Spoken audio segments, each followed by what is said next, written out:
Mi propia hija me miró a los ojos y me dio una elección que ningún padre debería escuchar jamás. O te vas de esta casa, o te mueres aquí. En ese momento entendí algo terrible. Yo ya no era su padre, era un estorbo. Pero lo que ella no sabía es que al día siguiente alguien tocaría su puerta, y esa visita cambiaría su vida para siempre. Nunca pensé que algún día tendría miedo de volver a mi propia casa. La misma casa que compré con mis manos cansadas, con turnos dobles, con noches sin dormir y con sueños que siempre puse después de los de mi familia. Tengo 67 años, me llamo Ernesto, y durante años creí que había hecho todo bien como padre. Mi esposa murió hace 4 años. Desde entonces, la casa se volvió silenciosa, pesada y fría. Fue entonces cuando mi hija mayor, Laura, me dijo que lo mejor sería que ella se mudara conmigo para cuidarme. Eso dijo. Al principio todo parecía normal. Ella cocinaba, ordenaba un poco, me preguntaba cómo me sentía. Yo, agradecido, le entregué algo que jamás debí entregar tan rápido. Confianza total. Con el tiempo, las cosas empezaron a cambiar.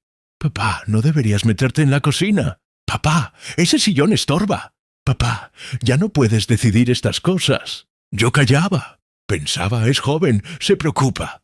No quería discusiones. No quería perder a lo único que me quedaba. Un día noté que algunos papeles habían desaparecido. Escrituras, documentos del banco. Cuando pregunté, Laura suspiró con fastidio. Ay, papá, no seas paranoico. Yo me encargo de eso ahora. Ese ahora me heló la sangre, pero volví a callar.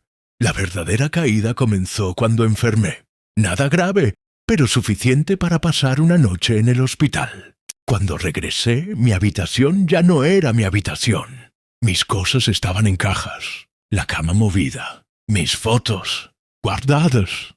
¿Qué pasó aquí?, pregunté. Laura ni siquiera me miró. Siguió usando su teléfono y respondió. Era necesario reorganizar la casa. Tú ya no usas ese cuarto. Sentí algo romperse dentro de mí. Los días siguientes fueron humillantes. Me hablaba como a un niño. Me corregía delante de visitas. Me hacía sentir un estorbo. Hasta que llegó ese día. Estaba sentado en la mesa del comedor cuando le pedí, con voz tranquila, Laura, necesito ver los documentos de la casa. Ella levantó la mirada lentamente. Sus ojos no tenían amor. Tenían cansancio y desprecio. Se acercó, apoyó las manos en la mesa y, sin gritar, dijo las palabras que jamás olvidaré. O te vas de esta casa, o te mueres aquí. Sentí que el aire desaparecía. ¿Cómo dices?, susurré. No puedo seguir cuidando a un viejo inútil, respondió. Ya no eres dueño de nada aquí. Me quedé en silencio. No lloré, no grité. Solo pensé en una cosa. Si esta es mi despedida, no será como ella espera. Esa noche dormí vestido, con una decisión tomada, porque al día siguiente alguien tocaría su puerta. Y no sería yo. No dormí esa noche. Me quedé sentado en la vieja silla del cuarto pequeño que ahora me habían asignado, mirando las paredes desnudas, escuchando los pasos de mi hija por la casa como si ya no me perteneciera.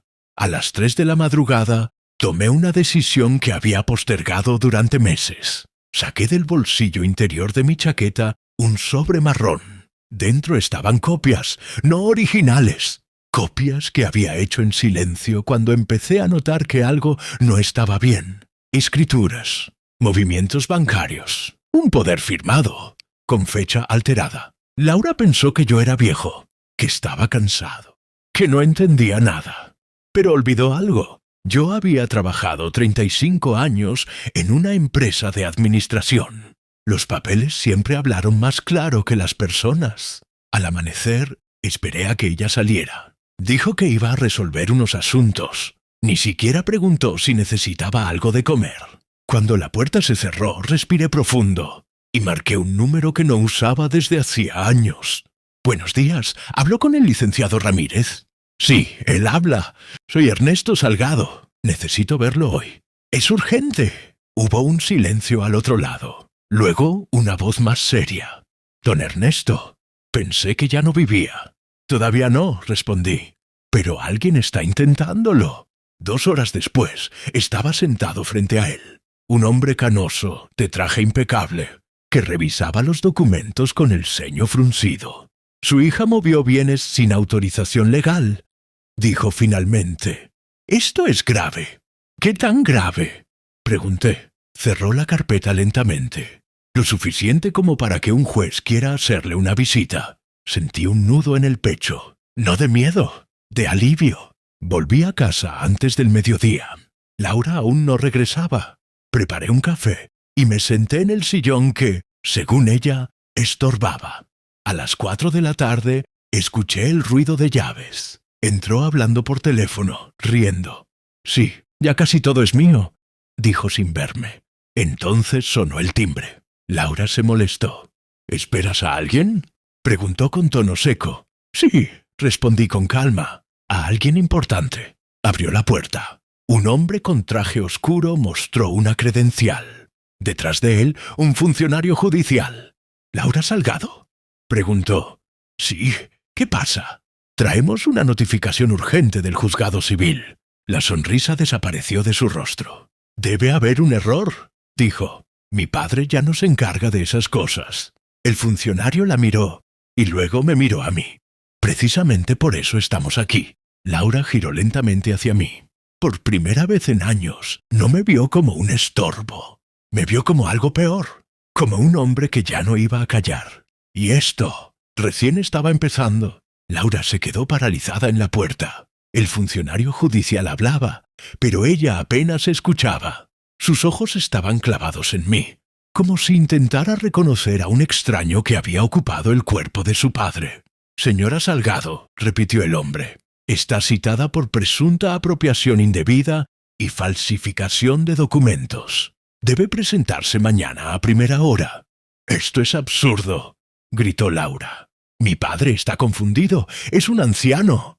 «Estoy aquí», dije con voz firme, «y te escucho perfectamente». Fue la primera vez que le hablé así en años. Los hombres se marcharon dejando el sobre en la mesa. El silencio cayó como una losa. Laura cerró la puerta de golpe. «¿Qué hiciste?», me gritó. «¿Sabes lo que has hecho?». La miré con calma, sin odio, sin orgullo. «Lo mismo que tú», respondí. «Proteger lo que es mío». Se echó a reír nerviosa. «Nadie te va a creer. Eres viejo, estás solo. Yo soy tu hija». Asentí lentamente. Eso pensé yo, hasta que vi los papeles. Su rostro palideció. «¿Qué papeles?». Me levanté despacio, fui hasta el cajón del aparador y saqué una carpeta azul. La dejé sobre la mesa, abierta. Laura dio un paso atrás. «¿Desde cuándo?». «Desde que dejaste de llamarme papá», dije. «Desde que empezaste a tratarme como un mueble viejo». Intentó arrebatarme la carpeta, pero ya no tenía fuerzas. No físicas, emocionales. Se sentó. Por primera vez parecía pequeña. «Solo quería asegurarme el futuro», susurró. «Tú ya viviste lo suficiente». Esas palabras dolieron más que cualquier grito. «Yo te di mi futuro cuando naciste», respondí. «Y no te pedí nada a cambio, excepto respeto». Esa noche Laura no cenó. Se encerró en su cuarto. Yo dormí profundamente por primera vez en meses. A la mañana siguiente, el teléfono sonó temprano. «Don Ernesto», dijo el licenciado Ramírez, «el juez ha ordenado una revisión inmediata de la propiedad. Además, hay algo más». «¿Qué cosa?». «Su hija intentó vender la casa hace 2 semanas». Cerré los ojos. ¿Lo logró? No, faltaba su firma. Y ahora, eso juega a su favor. Colgué. Miré alrededor. Las paredes, las fotos, los recuerdos. Esta casa no era solo ladrillos, era mi vida. Cuando Laura salió de su habitación, llevaba los ojos hinchados. «Papá», dijo en voz baja, «¿podemos arreglar esto?». La miré. Durante un segundo quise creerle, pero entonces recordé sus palabras. «O te vas, o te mueres aquí». «No», respondí. «Ahora las cosas se arreglan de otra manera». Ese mismo día recibí una llamada más, una que Laura no esperaba, y que cambiaría todo. La llamada llegó cerca del mediodía. El teléfono vibró sobre la mesa como si supiera que traía algo importante. Contesté con calma. «¿Don Ernesto Salgado?», preguntó una voz femenina firme y profesional. «Sí, soy yo. Le hablamos del juzgado. El juez ha ordenado una audiencia inmediata y solicita su presencia. Y la de su hija». Miré a Laura. Ella estaba sentada frente a mí, con las manos entrelazadas, fingiendo tranquilidad, pero sus dedos temblaban. «¿Cuándo?», pregunté. «Hoy por la tarde». Colgué sin decir nada más. «¿Quién era?», preguntó ella tragando saliva. «El juez», respondí. «El mismo que tocará todas las puertas que tú cerraste». Laura se levantó de golpe. «Papá, por favor», dijo. «Podemos hablarlo. Yo estaba estresada. No quise decir lo que dije». La miré largamente. Busqué en su rostro a la niña que solía correr hacia mí cuando llegaba del trabajo. No la encontré. «Hay palabras», le dije, «que no se borran, y decisiones que tienen consecuencias». En el juzgado, el aire era pesado. Laura evitaba mirarme. Yo caminaba despacio pero seguro. El juez, un hombre serio de barba corta, revisó los documentos con atención. Cada página parecía pesar más que la anterior. «Señor Salgado», dijo finalmente, «usted nunca cedió legalmente la propiedad». «Eso dije desde el principio», respondí. «Y su hija alteró fechas y utilizó un poder inválido». Laura rompió a llorar. «Yo solo quería ayudar», gritó. Él ya no podía solo. El juez levantó la mano. «Ayudar no es despojar», sentenció. «Señora Salgado, queda usted formalmente investigada. Además, deberá abandonar la vivienda hasta que el proceso concluya». Laura me miró desesperada. «Papá, ¿vas a dejarme en la calle?». Respiré hondo. «No», dije. «Voy a dejarte con lo que tú me ofreciste, la oportunidad de aprender». Salimos del juzgado en silencio. Esa misma tarde regresamos a la casa por última vez juntos. Laura empacó sus cosas sin decir una palabra. Antes de irse se detuvo en la puerta. «Nunca pensé que harías esto», susurró. «Yo nunca pensé que me obligarías», respondí. Cuando la puerta se cerró, la casa volvió a quedar en silencio. Pero ya no era un silencio triste, era un silencio libre. Me senté en el sillón, miré alrededor. Había perdido una hija, pero había recuperado algo más importante, mi dignidad. Y mientras el sol entraba por la ventana, supe una cosa con certeza. Nunca es tarde para defenderse, ni siquiera cuando el enemigo lleva tu misma sangre. Los primeros días después de que Laura se fue fueron extraños. La casa estaba en calma, pero mi corazón no. Cada rincón guardaba un recuerdo. Su risa de niña, sus pasos corriendo por el pasillo, su voz llamándome papá, cuando todavía lo hacía con cariño. Me pregunté muchas veces si había hecho lo correcto. La gente cree que la justicia siempre trae paz inmediata. No es verdad. A veces trae culpa, incluso cuando sabes que no eras tú quien estaba equivocado. Una semana después, el licenciado Ramírez volvió a llamarme. «Don Ernesto, necesito que venga a mi oficina. Han surgido nuevos detalles». Me puse mi abrigo y salí. Era la primera vez en meses que salía de casa sin pedir permiso. En su despacho, Ramírez cerró la puerta y habló en voz baja. Su hija no actuó sola. «¿Cómo que no actuó sola?», pregunté. «Hay registros de que alguien más la asesoró para mover los bienes». «¡Un tercero!». Sentí un frío recorrerme la espalda. «¿Quién?». «Su yerno». Recordé entonces muchas cosas. Las visitas frecuentes, las conversaciones en voz baja, las miradas incómodas cuando yo entraba a la habitación. Todo encajó. Él la convenció, dijo Ramírez. Y ahora, al verse descubierto, intenta desaparecer. ¿Y Laura? Está cooperando, cuando le conviene. Asentí. No me sorprendía. Al salir del despacho mi teléfono vibró. Era un número desconocido. «¿Papá?», dijo una voz quebrada. Era Laura. «No tengo a dónde ir», confesó. «Él me dejó. Se llevó el dinero». Cerré los ojos. «Te advertí», respondí. «Lo sé», dijo. «Me equivoqué». Hubo un silencio largo. «No te llamo para pedirte la casa», continuó. «Solo quería que supieras que ahora entiendo cómo te hice sentir». Colgué sin responder. No porque no me importara, sino porque por primera vez me estaba importando yo. Esa noche me senté frente al álbum de fotos. Vi a Laura de niña, con uniforme escolar, abrazándome. Lloré, pero no de rabia. Lloré por el padre que fui y por el hombre que ahora debía ser. Al día siguiente recibí una notificación oficial. La investigación continuaría y la casa quedaba legalmente protegida a mi nombre. Sonreí con cansancio. No había ganado una guerra. Había sobrevivido a una traición. Y entendí algo que nadie me enseñó en todos mis años de trabajo y sacrificio. El amor sin límites se convierte en permiso. Y el silencio en complicidad. Yo había sido culpable de ambos, pero ya no. Pasaron 3 semanas. El proceso legal avanzaba lento. Como todo lo que tiene peso real. Yo, mientras tanto, aprendí a vivir solo otra vez.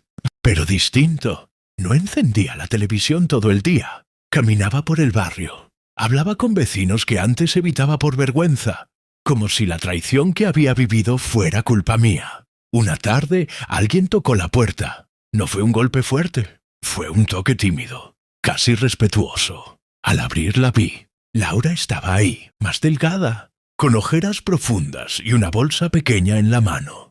Ya no parecía la mujer segura que me había ordenado morir en silencio. «Papá», dijo, «¿puedo pasar?» La miré largo rato. No respondí de inmediato. 5 minutos, dije finalmente. Nada más.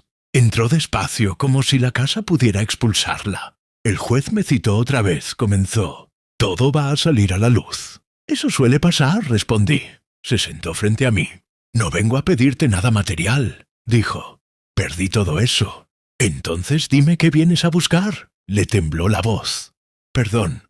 La palabra quedó suspendida entre nosotros. «No sé si lo merezco», continuó, «pero necesitaba decirlo. Cuando te dije que te fueras, cuando te dije que te murieras aquí, yo ya había dejado de verte como mi padre». Sentí un nudo en el pecho. «Eso fue lo que más dolió», admití. «No la casa, no el dinero. Tú me enterraste en vida». Laura lloró. No como quien manipula, como quien pierde algo que ya no puede recuperar. «¿Alguna vez me perdonarás?», preguntó. Respiré hondo. «No lo sé», respondí con honestidad. El perdón no es una puerta que se abre cuando alguien toca. A veces ni siquiera se abre. Asintió. «Solo quería que supieras que ahora entiendo y que no volveré». Se levantó. Antes de irse, dejó algo sobre la mesa. Un llavero viejo, el que le regalé cuando compró su primer coche. «Gracias por todo lo que hiciste por mí», dijo, aunque yo no supe cuidarlo. La puerta se cerró. Me quedé mirando el llavero largo rato. Esa noche no lloré. Sentí paz. No porque todo estuviera resuelto, sino porque ya no me traicionaba a mí mismo. Días después, el juez emitió su decisión final. Laura fue declarada responsable. El yerno localizado y acusado. La casa quedó definitivamente a mi nombre. Pero lo más importante no estaba en ningún documento. Había aprendido a poner límites, incluso a quienes amas. Y eso también es una forma de justicia. Después del fallo del juez, muchos pensaron que todo había terminado, que la historia cerraba con una puerta legal, con firmas y sellos oficiales. Pero la verdad es que las heridas no entienden de sentencias. La casa volvió a ser mía, sí, pero ahora estaba llena de ecos. Ecos de discusiones, de silencios largos, de palabras que jamás debieron decirse. Durante días caminé de habitación en habitación, decidiendo qué conservar y qué dejar ir. No solo objetos, recuerdos. En el armario encontré una caja. Dentro había dibujos viejos, cartas escolares, una tarjeta que Laura me escribió cuando tenía 8 años. «Papá, cuando sea grande te voy a cuidar». Me senté en la cama y cerré los ojos. No para llorar, sino para aceptar algo difícil. Las personas cambian, y a veces no por culpa de nadie en particular. Un domingo por la mañana recibí la visita de mi hermano menor, Julián. No lo veía desde hacía años. «Me enteré de todo», dijo mientras tomábamos café. «Entonces sabes más de mí que yo mismo». Respondí con una sonrisa cansada. Me miró con seriedad. Muchos padres se rompen intentando salvar a sus hijos. Tú hiciste algo distinto. ¿El qué? Te salvaste a ti. Esa frase se me quedó grabada. Esa misma tarde tomé una decisión que venía postergando desde hacía tiempo. Llamé a una notaría. Quiero rehacer mi testamento, dije con voz firme, y dejar algo claro. Nadie hereda lo que no supo respetar. No fue un acto de venganza, fue un acto de orden. Comencé también a escribir, no para publicar, para liberar. Escribí todo, el miedo, la humillación, el silencio, la culpa, y también la fuerza que no sabía que tenía. Un día, mientras caminaba por el parque, un hombre se me acercó. ¿Usted es Ernesto? Sí, lo escuché hablar en el centro comunitario la semana pasada. Gracias. Me hizo entender que no tengo que aguantarlo todo solo porque es familia. Asentí. Por primera vez, entendí que mi historia no era solo mía. Esa noche, al volver a casa, me miré al espejo. Ya no vi a un viejo inútil, vi a un hombre cansado, pero entero. Laura no volvió a llamar, y estaba bien, porque algunas ausencias, aunque duelan, protegen. Me senté en el sillón, el mismo que estorbaba, y pensé, tal vez perdí una hija, tal vez perdí años de tranquilidad, pero gané algo que muchos nunca recuperan, mi voz, mi lugar, mi derecho a vivir con dignidad.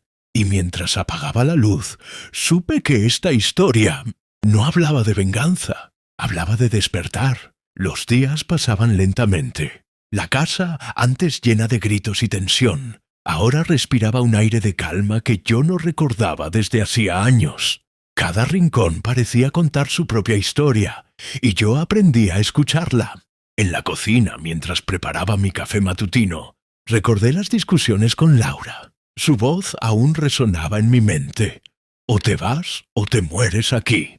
Era un recordatorio cruel de cómo alguien puede intentar destruirte, incluso alguien a quien amas. Pero ahora, el eco de esa frase ya no me intimidaba. Era un recordatorio de que había sobrevivido, de que había luchado y, sobre todo, de que había ganado algo más importante: respeto por mí mismo.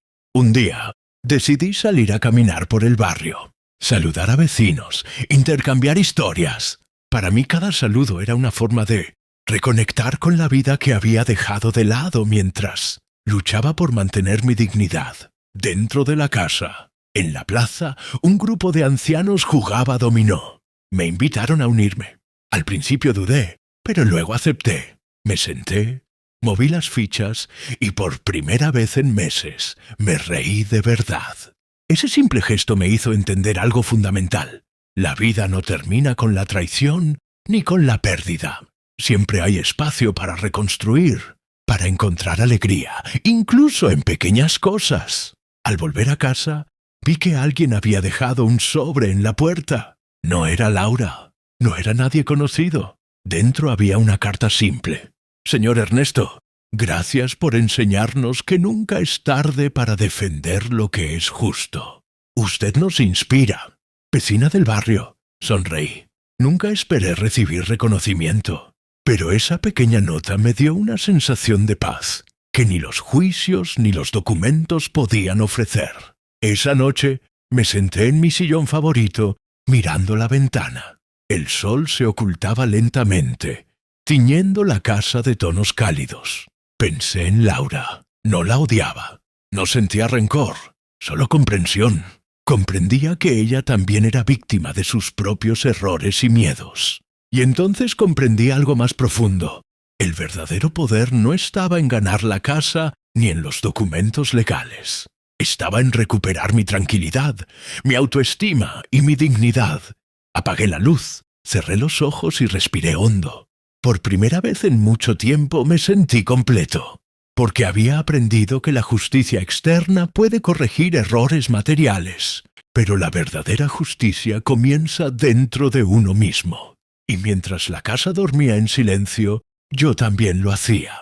No con miedo ni con ira, sino con la certeza de que nunca más permitiría que nadie, ni siquiera su sangre, le quitara lo que era mío, mi paz interior. Pasaron varias semanas desde la última confrontación con Laura. La casa seguía en silencio, pero lleno de vida propia. Yo había aprendido a caminar entre sus habitaciones sin sentirme observado, juzgado o rechazado. Una tarde, mientras revisaba viejas fotos en el ático, escuché un timbre. Me sorprendió. No esperaba visitas. Al abrir la puerta, me encontré con alguien inesperado. Mi nieto, Diego. «¡Abuelo!», exclamó corriendo hacia mí. No sabía si estabas en casa.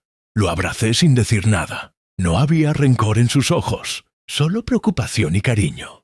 «Papá dijo que no podía venir, pero yo quería verte», continuó. «He escuchado algunas cosas». Yo asentí. No necesitaba que dijera más.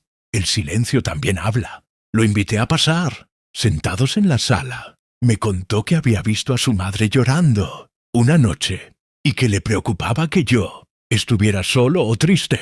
Me recordó que los niños a menudo entienden más de lo que los adultos creen. «Abuelo», dijo finalmente, «puedo quedarme aquí unos días. No quiero que estés solo». Sonreí. Por primera vez desde que Laura me echó, sentí una chispa de familia. No perfecta, no sin complicaciones, pero genuina. «Claro, Diego», respondí. «Este es tu hogar también». Durante los días siguientes, la casa volvió a llenarse de risas, aunque tímidas. Jugamos, cocinamos juntos y hablamos de cosas que no tenían nada que ver con conflictos legales o injusticias pasadas. Fue en esos momentos que comprendí algo que nunca hubiera imaginado. A veces, la verdadera reconciliación no es entre los adultos que se lastimaron, sino entre generaciones que aún pueden aprender de los errores. Una tarde, mientras arreglábamos el jardín, Diego me preguntó: «¿Abuelo, mamá va a volver?». Suspiré. Era una pregunta difícil. «No lo sé, hijo», dije con honestidad. «Pero sí sé algo. Ella necesita aprender, y nosotros necesitamos vivir». Diego asintió. No era un sí ni un no. Era aceptación. Algo que muchas veces los adultos no logran alcanzar. Esa noche, mientras lo veía dormir en la habitación de invitados, sentí una sensación de paz profunda.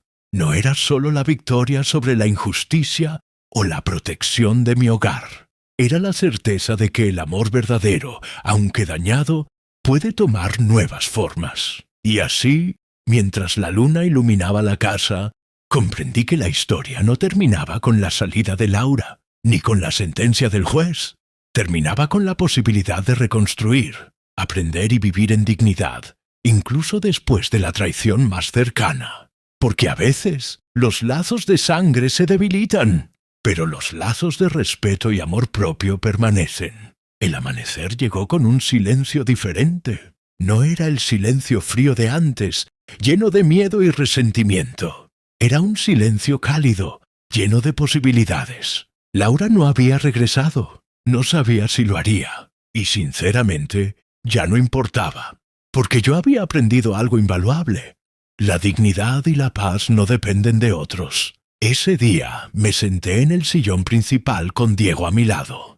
Compartimos café y pan recién horneado, conversando de cosas simples: la escuela, los amigos, los partidos de fútbol que Diego jugaba en el barrio. Por primera vez en años, la casa no era un campo de batalla. Era un hogar. Recordé todo el camino recorrido: el miedo, la humillación, la traición, la estrategia legal, la llegada del juez y el reencuentro inesperado con Diego. Cada momento había sido un maestro, cada herida una lección de fortaleza. Mientras miraba a mi nieto jugar en la sala, comprendí la esencia de todo esto. La justicia no siempre es castigo. A veces es aprendizaje y reconstrucción. No se trata de hacer pagar a los que nos lastiman, sino de recuperar nuestro lugar en la vida y enseñar a otros, aunque sea indirectamente, el valor del respeto y la honestidad. Esa tarde, mientras caminaba por el patio, vi la luz del sol reflejarse en los cristales de la casa. Recordé cuando Laura me dijo que me fuera o me muriera allí, y sonreí, porque ahora sabía que quien debía cambiar era ella, y no yo. Decidí entonces escribir una carta, no para Laura ni para nadie en particular, sino para mí mismo. Quería dejar constancia de lo aprendido, de los límites que nunca volvería a permitir que nadie cruzara. Escribí sobre la fuerza que descubrí dentro de mí, sobre cómo incluso en la traición más profunda, uno puede salir fortalecido. Esa noche, después de cenar con Diego, me senté frente a la ventana y observé las estrellas. Me sentí agradecido por mi vida, por la casa, por la lección de justicia que no vino solo de un juez, sino de mi determinación de no permitir que el miedo ni la humillación definieran quién soy. Y comprendí finalmente algo muy importante. Las personas pueden fallar, los hijos pueden traicionar, y la familia puede quebrarse. Pero uno mismo siempre puede levantarse, recuperar su lugar y vivir con honor. Mi historia, que comenzó con miedo y traición, terminó con claridad y fortaleza. No necesitaba reconciliación inmediata con Laura, ni con nadie más, porque la verdadera victoria estaba en mi paz interior y la oportunidad de seguir, viviendo con dignidad y amor verdadero por quienes aún merecen mi cariño, como Diego.